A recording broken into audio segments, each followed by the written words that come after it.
a bit time poor at the moment. I don't know why, but it keeps flicking back and forward, that Okay. one. Sorry, Chrissy. We'll just go backwards and forwards. Okay. Thank you, everybody, again for participating. We've had really good attendance for these events, webinars, and I hope everybody's getting lots out of them. And like the other ones, make sure you pop your questions in the chat box. If it's really relevant to what Stu's talking about at that time, I'll very nicely interrupt him. Otherwise, we'll just leave the questions till the end. And thanks to Lasara and the team, they did a great ring around and a lot of you have now filled out your survey, which is it's great. It's great for us to know how we can help you in the mentoring series through, what's happening with your event. So Lasara will send out just a little survey after this, just to make sure that everyone's happy with what went on. If you need to know anything else or whatever, we just love feedback. Feedback's the best thing. And we will make sure we mute everybody and turn off your videos for when the presentation's on. So I would like to begin. I would like to begin by thanking the Local Buying Foundation for their Big Futures Fund and Mackay Regional Tourism for funding these 8 webinars and our mentoring sessions. I would like to begin by respectfully acknowledging the traditional custodians of the land on which we meet today, the Ubara and Yubara people. I pay my respects to elders past and present and to the young emerging leaders. I would also like to extend my acknowledgement to all Aboriginal members of the Bira Gubba Nation. Stu will be doing our presentation today, so take it away, Stu. Thank you. Thanks very much, Chrissy. Great to have everyone back for this session. It's a really it's often a hot topic, sponsorship, because it can be the difference between life and death. And I think when it comes to, particularly with regional events, it's very much the success or otherwise of sponsorships is often dependent on local dynamics. And so just to follow on from what Chrissy said in terms of questions that are turning up in the chat bot, today's presentation will probably go somewhere around the 30 to 40 minute mark, but I think hopefully as you get a lot of value out of the presentation itself, but I suspect quite a lot of the value that we'll get out of today will be from exchanging stories as to what has happened to sponsorship since COVID kicked in, and just some stories around what's worked in terms of getting sponsorships in the first place and retaining them as well. But so feel free to pop those questions in and get discussion started, but we'll have a really good chat at the end of this to share experiences around the virtual table. So yeah, we're here to discuss attracting and retaining sponsorship today. When it comes to event sponsorship, I think it's worth just reminding ourselves as to why it can be a great investment. And if you compare yourselves to other investments that businesses can make in terms of advertising and marketing, there's a few things that events have that no other mediums have. So the touch points, for example, the time spent at an event, and also the communications in the lead up to it. We've got an image there of the Mackay Arts Festival, Festival of Arts program, and there's a personal reason as to why I put that up, is that actually lived on my desk at work for the best part of 6 months, and would flick through it occasionally to look at a few things and look at the way that they did things to provide a case study for others to have a look at. But what that meant is that for 6 months I had this piece of collateral in front of me, and the sponsors that were through it were in front of me the whole time. So events really give, if you've got things like programs, little mini events within the town that perhaps you're bringing stakeholders together to let them know about what the event's program looks like in the lead up to it. Things like that can give you a constant point of contact with your sponsors, and from the sponsor's point of view, a constant point or regular points of exposure.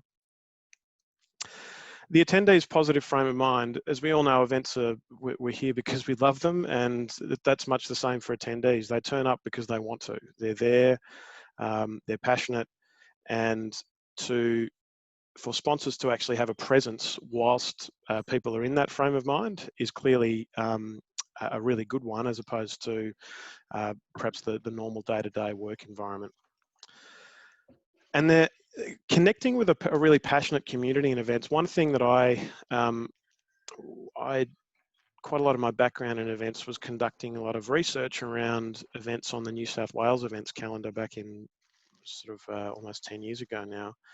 Something we discovered is that when it comes to event feedback, you get a response rate to questionnaires that's around 20 or 30%. Now, that's quite an extraordinary response rate, and it's a manifestation of people being so excited about events. And so you've got a really passionate, engaged bunch of people.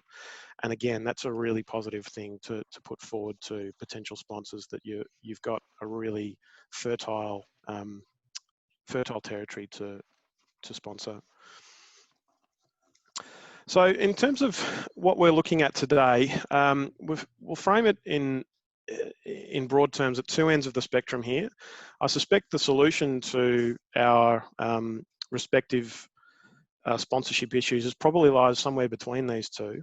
But for the purposes of today's discussion, we'll talk about two approaches. The shotgun approach, which is the classic that I'm sure we've all seen, creating tiers of sponsors based on the benefits provided, so your gold, silvers, bronzes. Create a generic pitch document and then send that out to as many people as you can. And even if people just ask, I'm interested in sponsoring, that might often be the document that goes to them. The other end of that is the tailored approach. So where you articulate your event's vision and values, you search out companies and organisations that are aligned with that vision and set of values, and then tailor a proposal to their needs. We'll explore what that tailored proposal looks like a little bit later in today's presentation. But in terms of what the benefits, the broad benefits of both, or perhaps not so much the benefits, but the subtractors from the shotgun approach, it's a very transactional thing. So you give me this and I'll give you that. And as a result, it's very easily lost. And COVID has provided us with the precise example as to how that occurs. All of a sudden, those event benefits aren't there. If I'm not getting my event benefits, I'm not giving you my money. And they're less likely to become true partners in the true sense of the word partners. When it comes to a tailored approach, they tend to be much stickier. So if they've bought into your vision and your values, if those benefits that they get through their agreement disappear, they've still bought into the broader picture that you're painting for them and who you are as an organisation and as an event. So they'll stick around and want to support as a result of that. They'll bring more to the table than cash. So often with that sort of tailored approach, if they really see themselves and things they like about themselves in terms of their values in your event, things like goods and services that they can bring to the table, they can drive awareness of your event through their own channels and through their customer bases.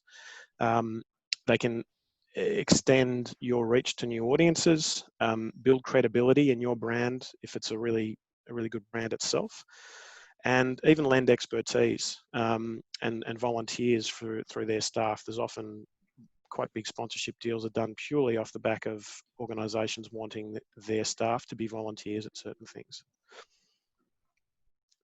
And they can be easier to service. If you've got a true relationship with them, it's often a much more pleasant phone call and a much more pleasant relationship to nurture than one that's purely transactional.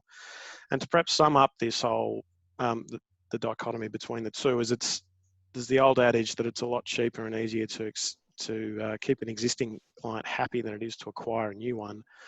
So whilst on the surface, the tailored approach might involve quite a lot more work up front to actually tailor things, learn about other businesses, tailor an approach and change the document every single time compared to one single document that gets fired out to everyone. The flip side of that is the fact that the turnover, taking the tailored approach, will likely be a lot less. So putting ourselves in the shoes of the sponsor, it's worth reminding ourselves what the objectives generally are for sponsors to get involved with an event and sponsorship more broadly. So communicating with a specific audience. Now, they have their customer bases and they also have their targets to become new customers. And in understanding where they're coming from, it's probably worth just reminding yourself of where they're at in terms of the funnel of the purchasing funnel. So they might want to communicate with a specific audience that doesn't even know they're aware. So it might be an awareness play. They might have really good brand awareness, and it's actually, the event is a really good example of, or a good platform for them to build consideration and conversion. So worth having a think when you look at these potential businesses that you want to partner with, where they might be in terms of the audience that you're bringing to the table on that sales conversion funnel. Provide benefits to employees, such as even volunteering at the event itself, or providing tickets to the event, for example. Strengthening existing relationships. So they may well have very, very important relationships that they want to foster and nurture. And your event might be a fantastic place to do that, because the relationships they have are people that really love what you do as an event. Selling directly, that's one of the benefits that you can obviously deliver is a stand, for example, at your event, and allow your sponsors to actually sell their product directly to your attendees. Competitive advantage, sometimes it's just a case of them wanting to, just keep the competition at bay, and may well even be a case of just having pure bragging rights. Worth keeping that in mind, that sometimes ego is what might get a sponsorship deal over the line. And to that point, personal interest of an individual can never be discounted, and that goes all the way from a community event through to the biggest sponsorships in the land, where we're going to touch on a golf example later on, where it's just it's a chairman's choice style scenario. So if you know who the decision makers are and you know particular interests of theirs, that may well be enough if you tailor something specifically to them. But in general sense, we can say that no matter what their objective is, they'll always want it to be the event to be in line with their values. And values is probably the important point to say here. The next slide I'm going to go to is a slide that over the course of my career, I spent a little bit of time at a place called Repucom, which is now called Nielsen Sports, who deals specifically in sports sponsorship, and for that matter, art sponsorships now as well.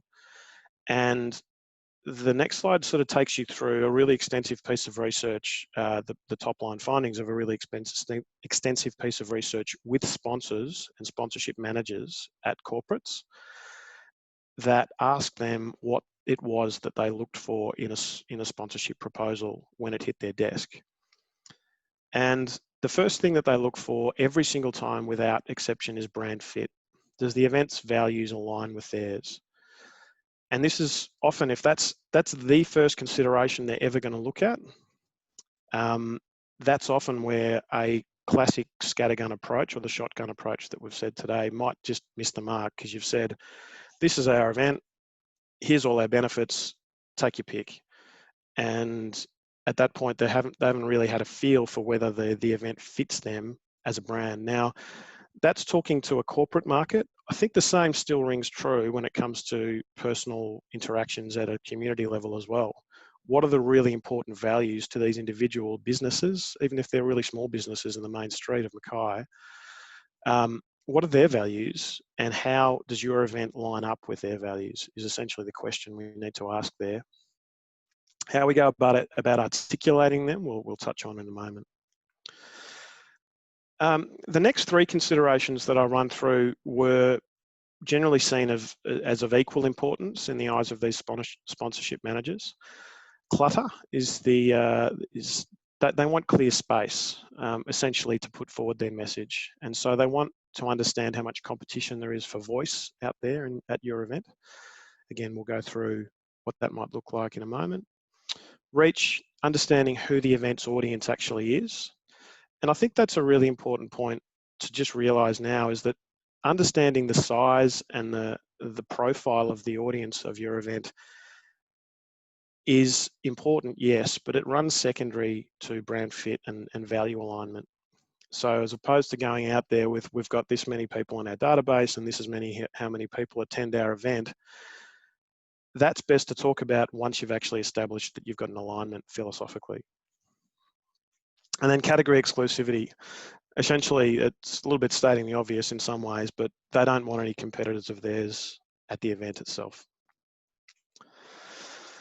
So what each of these looks like, to explore each in a little bit more detail.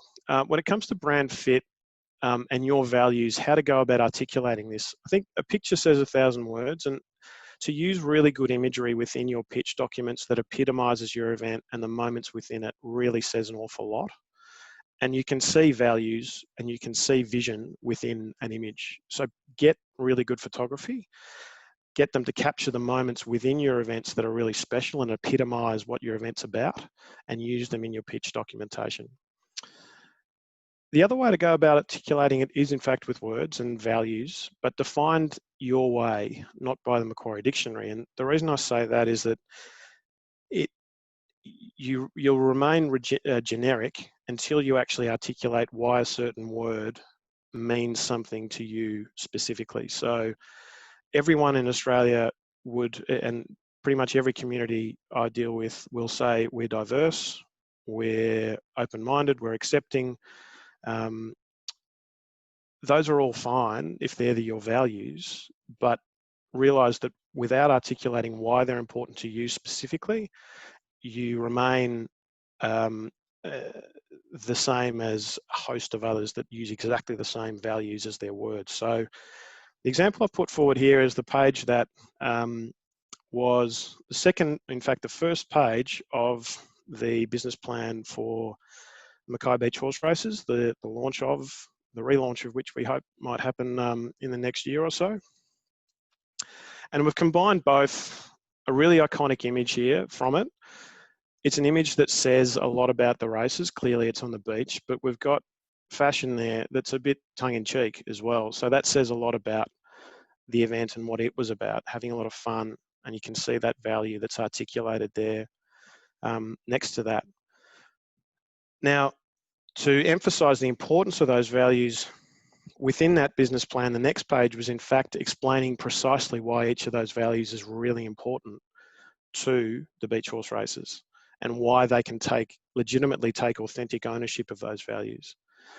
And if you come across people that really want to attach themselves to those values, and they're really great things to attach yourself to, if I was a business, fun, community-minded, honest, transparent, they're things I'd love to be known as a business. I'd go, well, okay, I need to keep looking further into this document.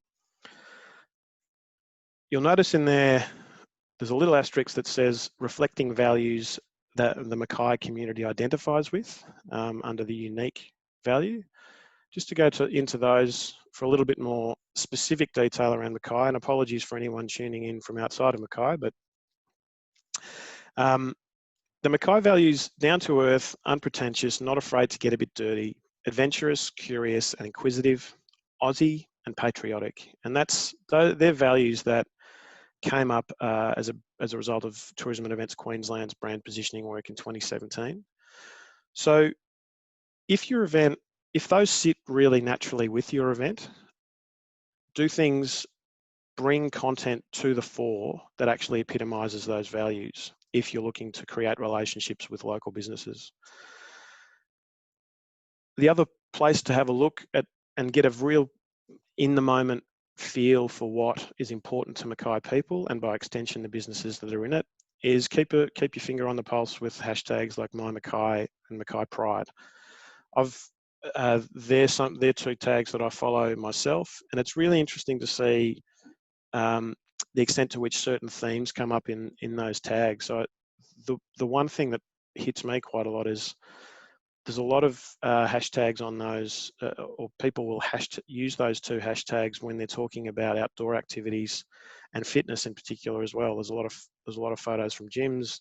There's a lot of photos from outdoor areas where people are exercising. So to me, that screams of another value that Mackay locals are really holding true to themselves, or holding dear to themselves at the moment. The other place I'd have a look at, if you want to delve into the psyche of the local community and the businesses that are therein, the community development strategy that Mackay Regional Council put together is a document that I reviewed as part of my work with Mackay in the last couple of years. It's my job across pretty much every piece of work I do to really have a really good look at these strategies across a range of communities across Australia.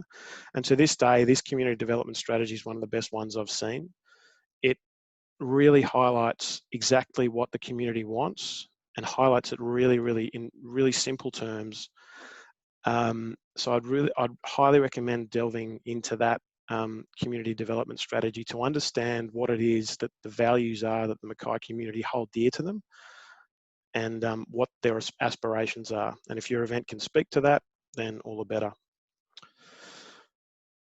On to that second point that sponsors are looking for, clutter and the creating of clear space for sponsors. A couple of things to keep in mind on this front. Offer ownership of certain spaces and assets. So occasions when sponsors should be seen together are pretty rare, and I've mentioned two here. Happy to hear any others that other people can think of, but when they actually want to be seen together, so there might be sponsors that want to get together at the event, create something together, and on the back page of the program. Outside of that, give them enough free space by not putting them in the same space. Invite them to collaborate on creating event content. Performance spaces, kids areas, awards, recurring annual awards. I've seen in the events health check, there's a few agricultural shows that have responded. And often with an agricultural show, it's there's lots of awards in there. The question is, with an agricultural show, is a really key thing that strikes me is creating a point of difference to other agricultural shows. And I think awards are a really good way of doing that. If you can create an award, and that's where some festivals are actually born out of, pumpkin festivals, watermelon festivals.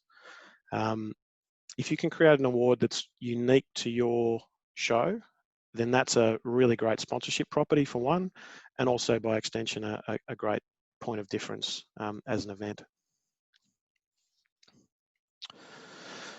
Reach, how to best talk to your audience or talk about your audience as an event. I've brought two sort of major metropolitan examples into this to hopefully illustrate the point. The first one, going again back to my time at Nielsen Sports, where I was looking at sports sponsorship. AAMI was a group that we did some really serious work with, or the Suncorp group more broadly. And the referee sponsorship of the NRL was one of the biggest ones they had. Now on the surface, that looks incredible. They've got their logos plastered everywhere for long periods during primetime television. So on the surface, you'd go, okay, that's got to be worth a fair bit. What they didn't realise, and at the time we did an assessment, the bunker had just come into play where they were making all of the big decisions, and that was an absolute howler in the eyes of fans. And so what we actually found is that despite, you can see on the x-axis there, attendee and database numbers being through the roof, and also viewer numbers in this case, the quality and depth of engagement was actually really negative. And despite it costing them a bomb, it actually did AAMI's brand some damage. On the other end of the spectrum, with another big sponsorship, again Metro, but to illustrate the point, this one was Rico. They only bought into the Australian Open of Golf for the pure want to play a Pro-Am round on the Wednesday before the tournament kicked off. And that was because they had really key relationships with big businesses. and they knew it went down a treat every single year. So it wasn't about any television audiences. It was about getting to about 4 or 5 different individuals that were key decision makers within other businesses. And so it wasn't about those attendee numbers and the database numbers. It was about a real depth and quality of engagement with people that were really important to them. And one sponsorship absolutely kicked goals because it was millions of dollars worth of deals in printers that Rico signed off the back of that event every year. And the other one didn't because it attached itself to a property that in fact was on the nose for a lot of people at that point in time. So when we bring that down to a local level, understand that they're quite big examples. If your numbers aren't big at a community level, build experiences within that deliver meaning and memories. And if you can build those experiences, you can get results perhaps not commensurate with what Rico experienced at the Australian Open of Golf, but if you can build those experiences, then they become very valuable products and assets in your suite of assets. Emphasize who it is that comes to your event and their passion for it. So precisely who in the community is attending, what are they passionate about, and try and connect those 2 dots to the things that really sell product for certain businesses within the community. And also have a talk to the range of communication opportunities. To touch on that point that we said straight up front about one of the benefits of sponsorship when compared to other marketing more generally, the events can actually provide you with not only the contact within the event itself, but in the lead up to, post-event, in the articles that happen in local press afterwards, the announcement of programs, the announcement of certain new features of an event. Those are all opportunities throughout the year for you to communicate with your community and by extension, your sponsors to communicate with your community.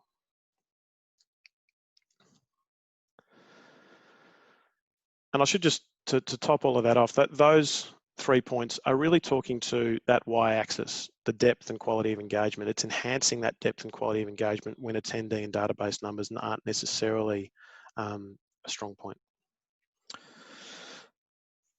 Attracting a sponsor. So here's just taking the broad learnings from and discussion over those first few slides. A potential layout that I've used for sponsorship proposals with events that I've worked with looks a little bit like this. The first page is an upfront statement as to why you think your event is a good fit for them. It's the old adage in any sort of conversation, the more you talk about the other person, the better the conversation is for them. So if they can see themselves in the very first page, then they'll probably get to the second page pretty quickly. You talk about your event, your history, your vision, why you exist, and your values. That then leads to a really obvious segue, is talking again about them. So your understanding. So you're essentially unpacking that sort of upfront statement that you've made on the first page. Your understanding of their business's objectives and how you think your event can help them deliver on that. Now, again, to go back to those reasons we set up the top, these are being framed in the sense that these businesses want to increase sales, increase awareness, all of those sort of things. Keep in mind those bottom two, which is sort of ego-based stuff about keeping out the competitors and keeping and certain individuals having specific interests. If in the exploration of understanding the target's business objectives, you understand that the CEO of the business or the general manager of the business has a specific interest, maybe tailor an entire proposal around that specific interest. It's not necessarily about those business objectives of sales every single time. Then propose the solution, the assets that your event has, both existing and potential, that can help deliver on those objectives. And the next step, and the final page in so often in these pitch documents, is a sort of hidden between the eyes, this is the sponsorship package, here's the benefits, and we expect $20,000, $30,000, $40,000 for it, $5,000, $2,000 for it.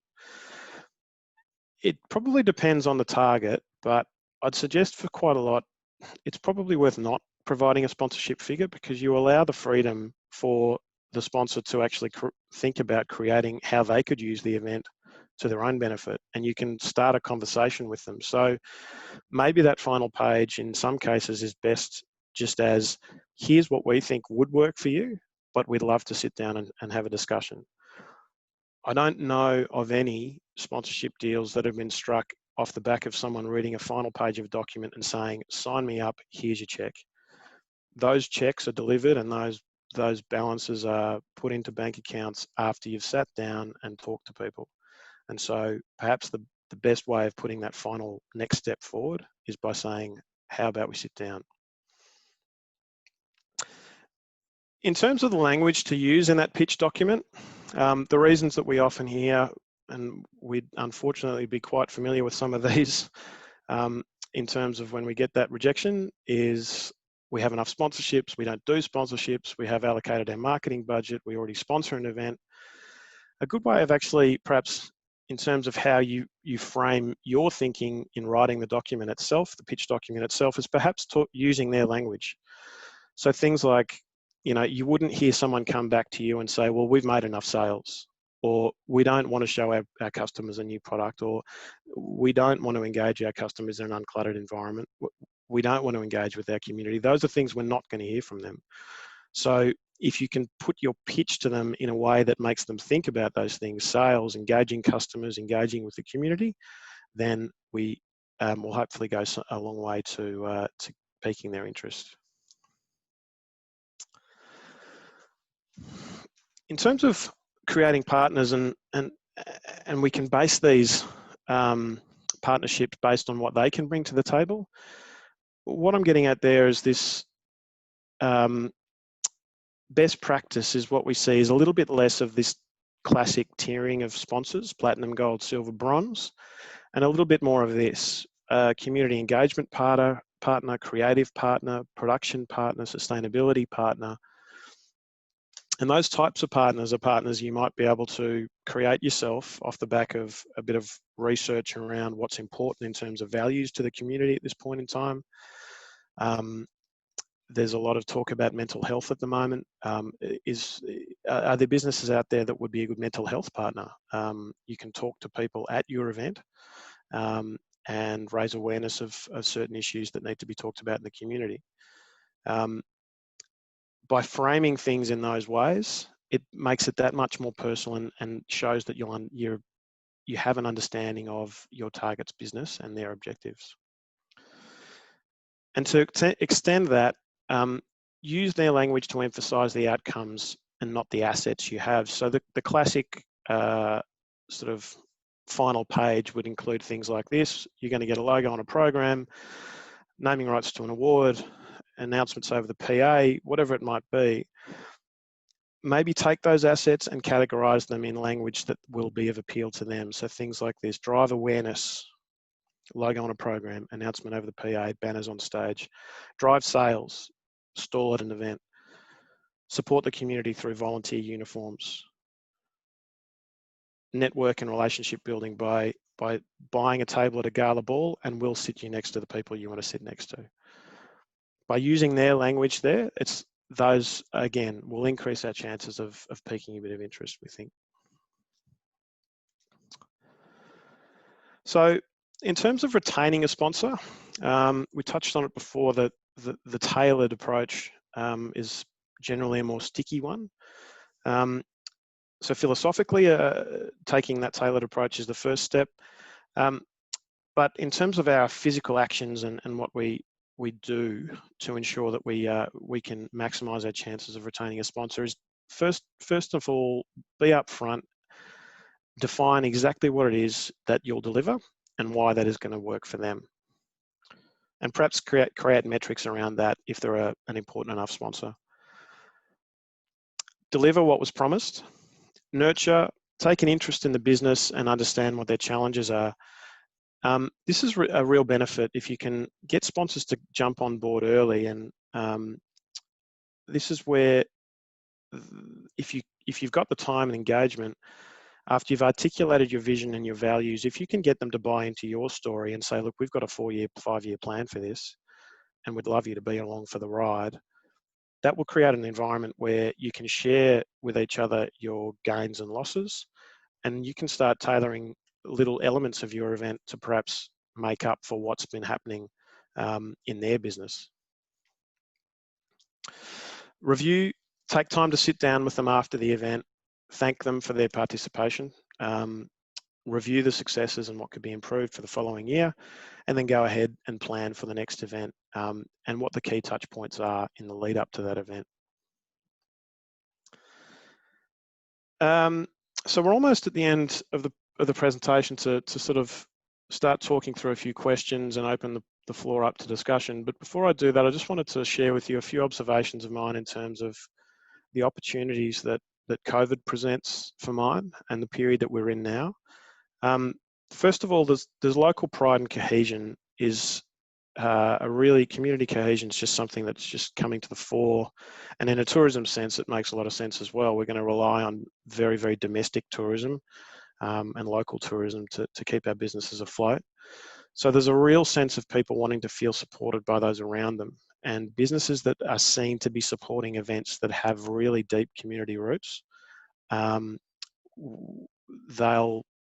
There's an obvious appeal for them to be seen to help an event at a time that it needs it most. An example that comes to mind is when Tropfest fell over because of financial issues. At the time, it was a very, very loved event. Tens of thousands of people across the country were turning up and watching Tropfest in live sites. And it ended up being the perfect fit for CGU, the insurance company. CGU said, wow, if they can't find a sponsor, this falls over. So what better fit than an insurance company who want to say, if you fall over, we'll pick you up. So when there's these sort of challenges will often open up opportunities. And it's a question of feeling a little bit, just perhaps thinking a little bit outside the box to understand who might align with those opportunities. There's a lot of clear space out there at the moment. A friend of mine was telling me the other day that I think it's primetime advertising spots on local newses and statewide news, national news, are something like 10 times less than what they usually are at normal times, and yet their audiences are as big, if not bigger, than what they were. So advertisers have cut back on spend, and so there's a lot of clear air to get messages through at the moment. And if you can articulate a message really well, and these brands and businesses may find themselves in a position to actually put a stake in the ground and say, this is what's really important to us at this time, they'll be more likely to be heard because there's just a lot less clutter out there at the moment, because marketers and advertisers just aren't spending the way they were pre-COVID. And there's an opportunity to build new assets. We're talking about, in talking about what events look like in the future, social distancing is obviously something that's been mentioned a lot. If that means extending the size of your event footprint or putting things strategically apart from each other to try and facilitate that social distancing, that may well be an opportunity to create new assets that your event didn't have before. So perhaps thinking about businesses that may be able to actually help you build something and have them take the naming rights ownership to it, or take them the presented by sort of angle to it, is another opportunity that strikes me as one that might be worth exploring at this time. So that sort of brings us to time to chat.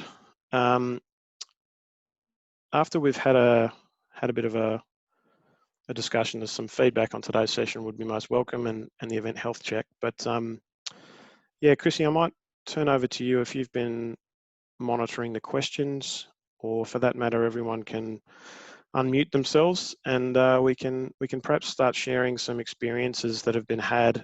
Would love to hear from people that have actually retained sponsors over this period, and talk us through why you think that might be. And on the inverse, sponsors that have been lost during this period, and what might be, in hindsight, what could have been done to retain them and what actions could have actually been done to do that. Okay, has anybody got anything they'd like to say? So everybody feel free to unmute yourselves, and nice to see you on the screen as well. I might just start, I think I said this before, with our Mackay Marina run that was supposed to be in 2 weeks' time. We cancelled it, well, it seems like about 2 years ago now. We cancelled it way back. However, I did go out to all the sponsors prior to cancelling it and to see if they would all come back on board. And I think because, you know, the things that you were talking about, values and brand fit, all that sort of thing, we kept on all our sponsors. There was just one who was had a bit of a little financial issue and just said, I think I'll just pull out for this year, but can I please not lose my spot for next year? So we were very lucky in that regard, that pretty much they'd all paid and just rolled over to next year's event. So we feel very grateful for that. But we have worked very hard to have that, to build up that real community pride in our event that they like to be associated with. So it'd be interesting to see how everybody else is going with that.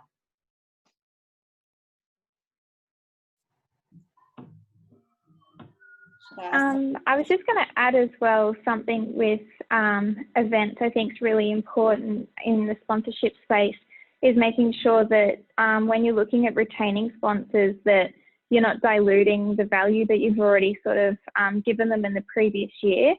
Often you'll find that some big events will sort of start to the operating costs starting to go up higher and higher, and think from, you know, an operating perspective where, you know, we could reduce costs through sponsorships, but you might actually end up impacting the ones you already have by trying to get too many as well. So if you've only got sort of a relatively small event with some really loyal sponsors, it might even actually be revisiting the packages that you're working with them rather than trying to get new ones, being that it could damage the ones that you already have.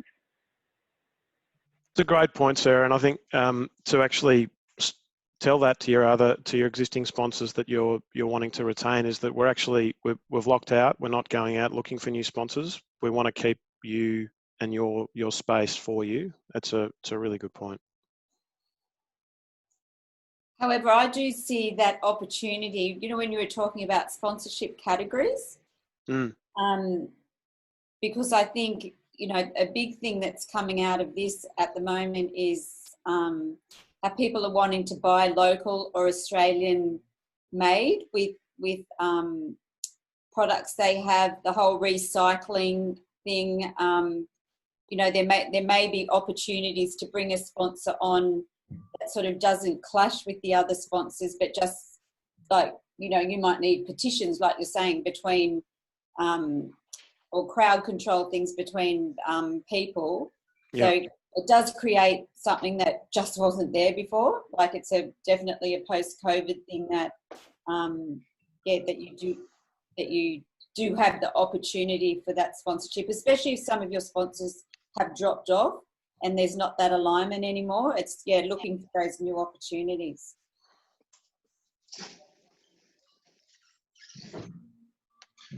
I wanted to share something. Mine's not referring to a particular event, but with the onset of COVID and all of the restrictions, I needed to really review how I was going to deliver a number of the activities and tasks allocated to the project that I'm working on. So I contacted my two sponsor providers, and one of them is a government group, and I handed in a revision of the project plan, and they were like straight away called me back and said, yeah, this is great, it's really good to see that you're agile. And then the second provider, when I submitted my variation, I actually discussed with them some of the issues I was having and some of the ideas that we were looking at as a network to support our members. And I mentioned one particular campaign we were wanting to deliver, straight away they said, well, we've got this new very quick turnaround package that will be coming out next week. So, you know, keep an eye out for it, because it seems like that would be perfect for what you want to do. So even though I was unable to go ahead and do some of the activities that were down as deliverables, in communicating with my sponsorship providers, one of them actually turned around and said, well, we'll give you more money so that you can do this extra thing that you want to do. And Awesome. Yeah. that was fantastic. It was really great. But can I ask what that extra thing was, Gillian? So I was talking with LBF, so I'm sponsored by CQ Bushfires funding on one side and then LBF on the other, and it was their BIG, their Big Futures quick turnaround funding that they were putting out in April and May. Mm-hmm. The same funding that we used for this events program and Mackay Tourism's business recovery program. Right. Yeah. So that was amazing. Yeah. Yeah, excellent. Very good.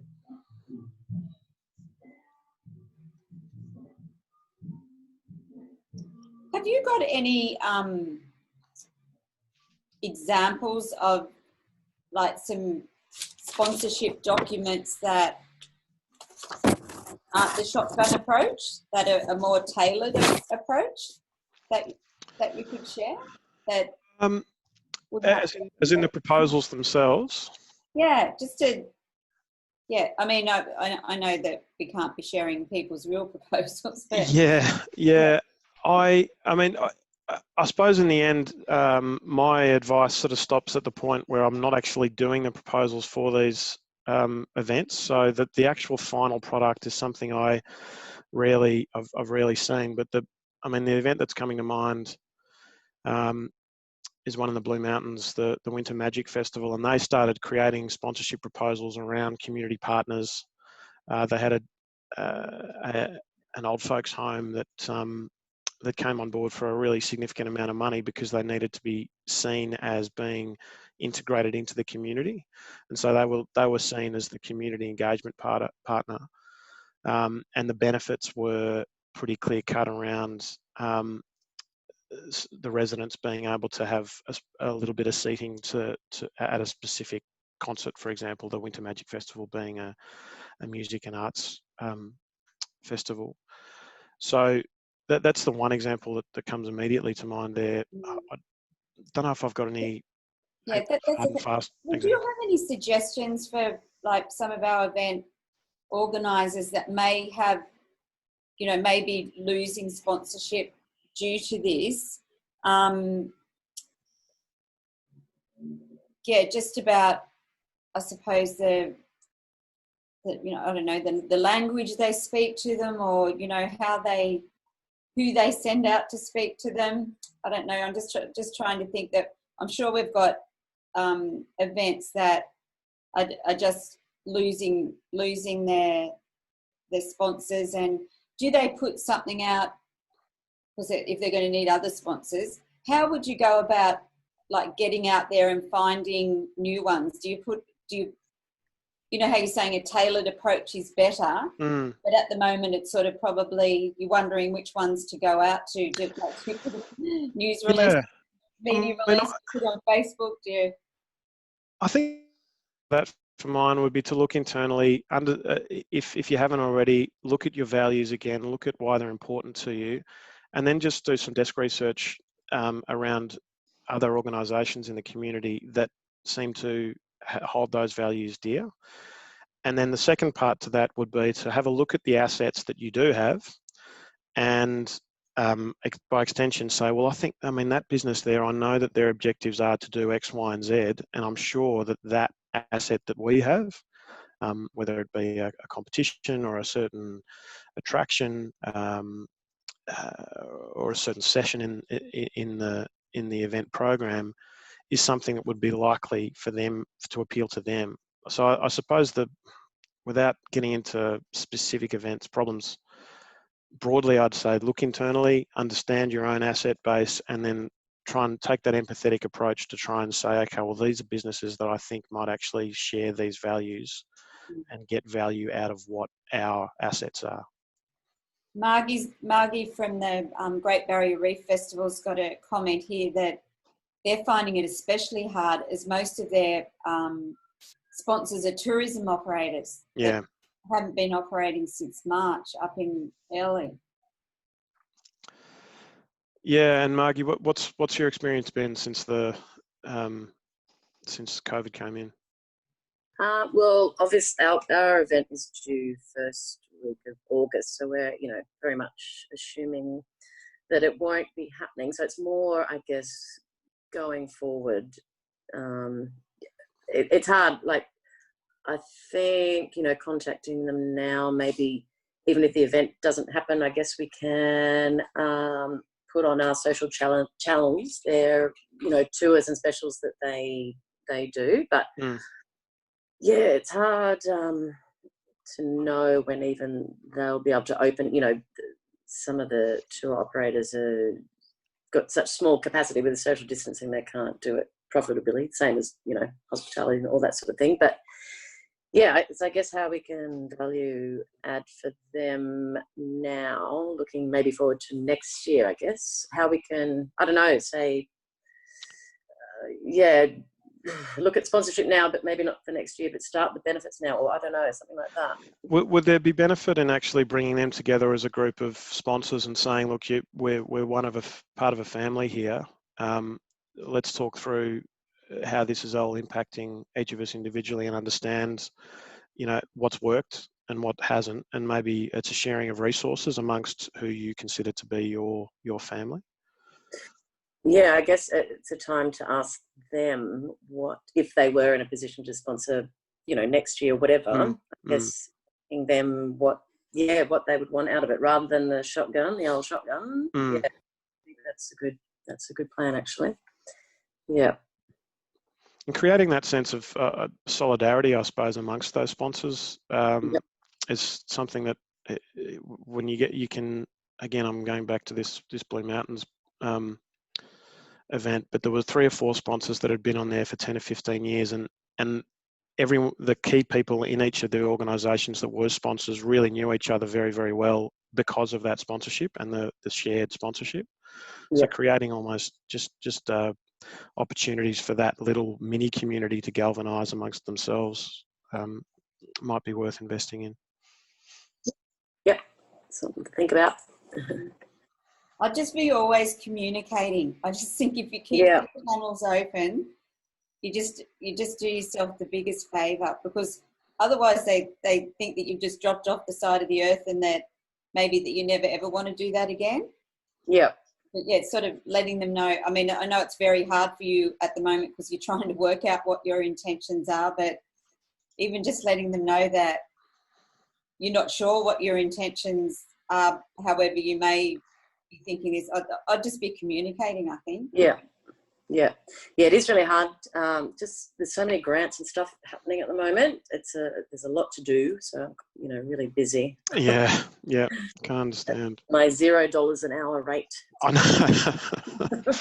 You really do have to pick. And also, also Margie, I was just going to say, to Stu's point as well, bringing your sponsors together, whilst you might not be able to do something for them, you're almost creating a platform for them to brainstorm together as well. So whilst you might not be able to put your hand up and give them the time, you might find that another operator's in the same boat or facing the same sort of issues, and they can work together. So whilst, you might not directly be giving them the information they might be looking for, it might be your communications to other people that are able to link them, which then obviously has a really positive effect back on you and what you're able to then continue to provide. So I suppose you kind of hold the chair to that networking platform between you and your sponsors as well. So I think it can stem a little bit bigger than what you can just do, but how you can connect people to help each other too. Yeah, no, that's really good idea. Yeah.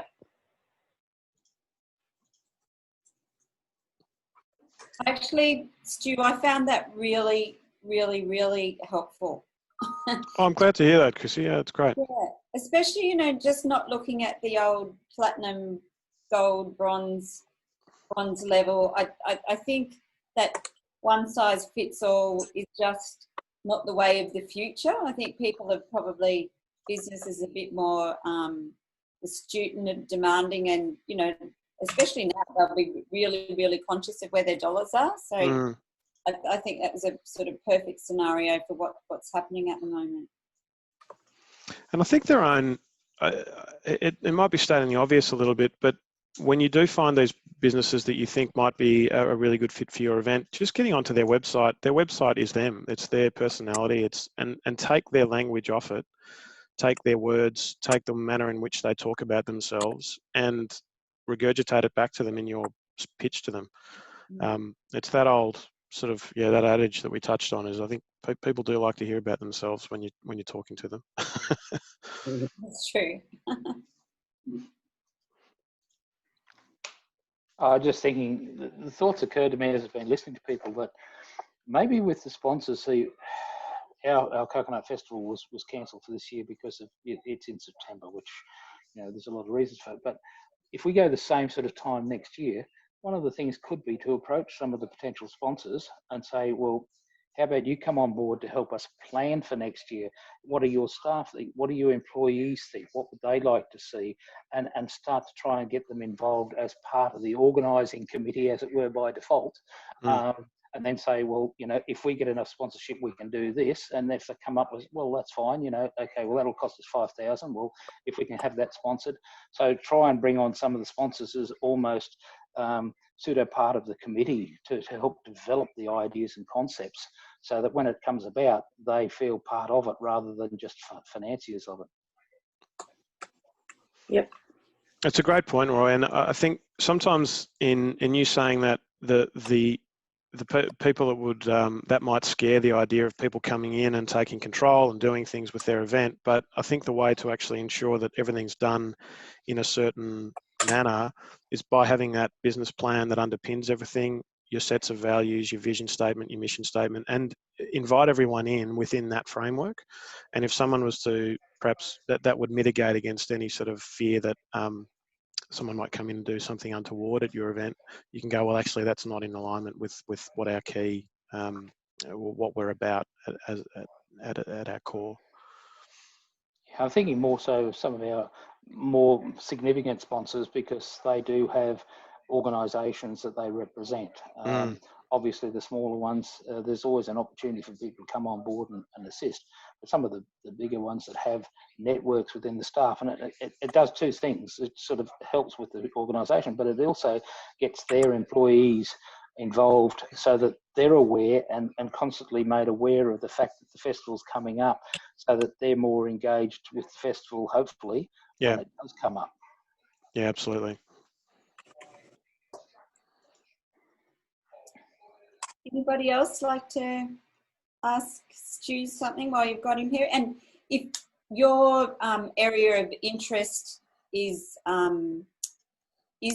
sponsorship, or your area of need, I suppose I should say, we can hook you up with Stu to have one of those one-on-one mentoring sessions. So that'll be individualised just about your event. So just let Lasara or myself know, because we're starting to fill up these spots. So it'd be good to know what exact section you would like some help with on your event. Anybody else? Lasara, have you got anything to say? No, I really liked the presentation. I liked where you were talking about like the return on investments, tailoring it for sponsors. If I had a few more people saying things like, driving awareness through the logo recognition and those kind of things, that would really impress me. So definitely take on board that point. Fabulous. Okay, well, we'd like to say a huge thank you, Stu. If anybody else is like me, I just wrote about 4 pages of notes, even though we had all that up there and got all my highlighted action plans. Oh, good to hear. That's great to hear. Most enjoyable. Hang on, did somebody just ask us a question? Oh no, everyone's just saying thank you. Lots of thank yous. You can see that anyway. Great. And I think, Lasara, there was maybe a feedback that you might have a few links to send out via an email, or Yeah, we'll send out this recording once I get it uploaded, as well as the post-webinar survey, if you guys could all complete that. Okay, great. All right, again, we'd just like to thank Local Buying Foundation Mackay Regional Council and Mackay Tourism for funding these events webinars. I think everybody's finding them really useful. As an event coordinator, I'm finding them very, very useful. So hopefully you are too. So keep an eye out for that email.